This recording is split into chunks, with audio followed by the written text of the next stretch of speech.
guys, welcome back to my channel. Thanks for joining me. I just wanted to give you a quick update on what's been going on with us in our TTC journey. So it's been a couple weeks since our failed INVOcell IVF cycle. It's been rough, but we are managing. We're finally getting, through it and moving on to the next steps. So Jeff and I are actually really trying again naturally. We have no reason that we should not be able to conceive naturally.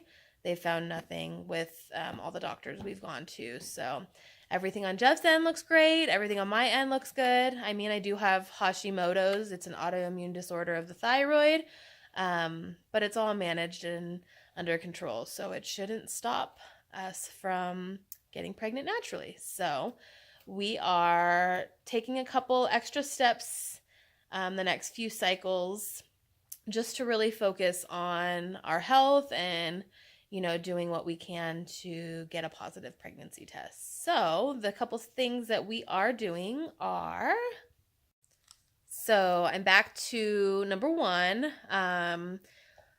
OPK tests. Tracking my ovulation and really managing my cycle. I also wear an Ava bracelet. I got mine back in January, so it's been about a year that I've been using that. That is just a bracelet that you put on every night, and it tracks your basal body temperature, so you don't have to do the temping every morning at the same time, which is great. It tracks your heart rate and your sleep and breathing rate. So a lot of information, and then you just sync it in the morning, and I love it. It's more information, and anything I can get is worth it to me. So do that. And then also I found and started reading about Fertilaid.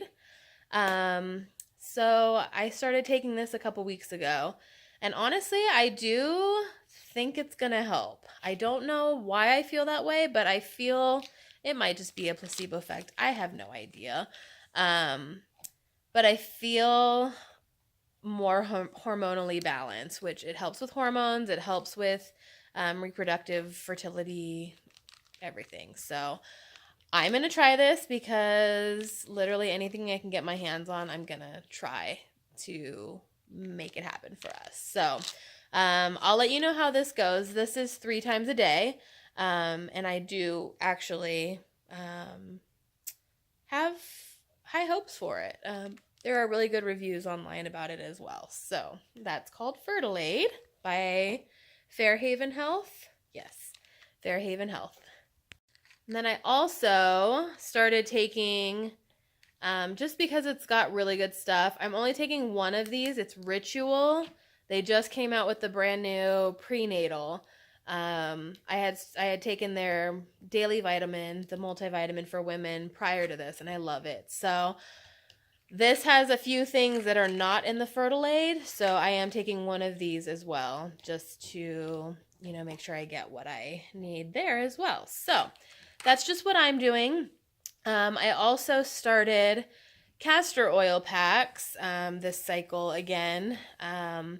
And that is just castor oil rubbed below your belly button on your stomach. And then you cover it with a piece of saran wrap is what I do. And then get a hot water bottle pack and lay down for about half an hour with that on there. And it's supposed to help, draw out toxins and stuff from your body, and then inflammation. I'm doing it for inflammation of the fallopian tubes or blockage.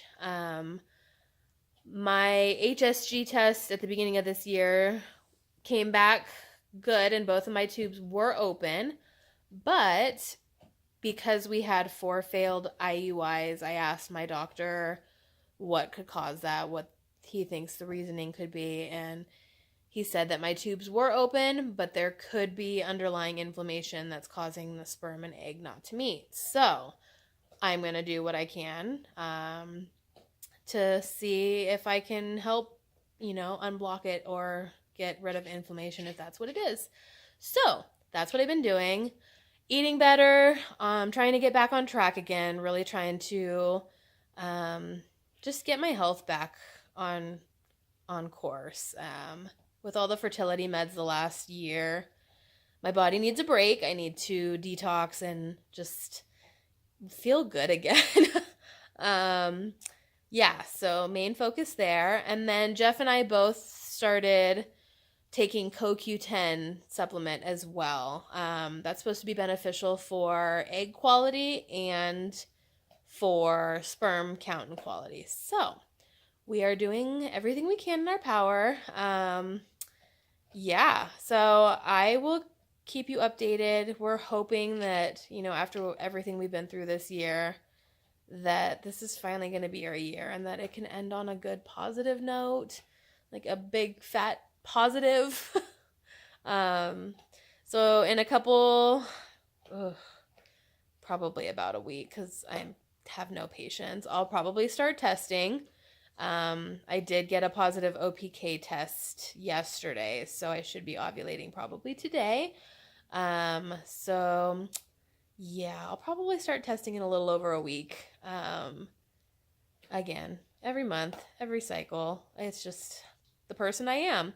When you want something so badly, like, you can't wait. I'm an early tester. I will be probably for life until this happens. So, hoping and praying that this is finally our month and that I don't have to see,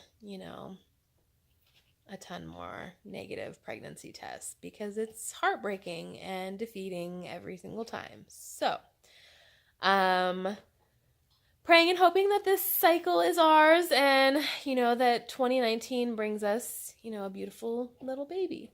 Blueberry or strawberry, as my niece likes to call them. So, I'm excited. I love the holidays. I mean, Christmas tree, Christmas lights, they just make me happy. So it's not going to break my mood this month, I'll be sad if it doesn't work out, but I'm not giving up hope still. We are looking into adoption and foster care, just to see our options. We've talked about it for years now, but we are actually making appointments and following through on it now, because it might be more of a reality for us right now, which we're okay with. It's hard giving up that dream of having a biological child, but we know that we would love an adoptive child just as much. So anyways, on that note, I hope you're all having a very happy holiday season.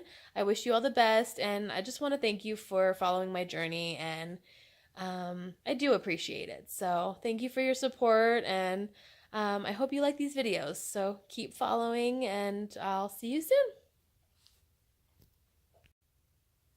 And one last little tidbit.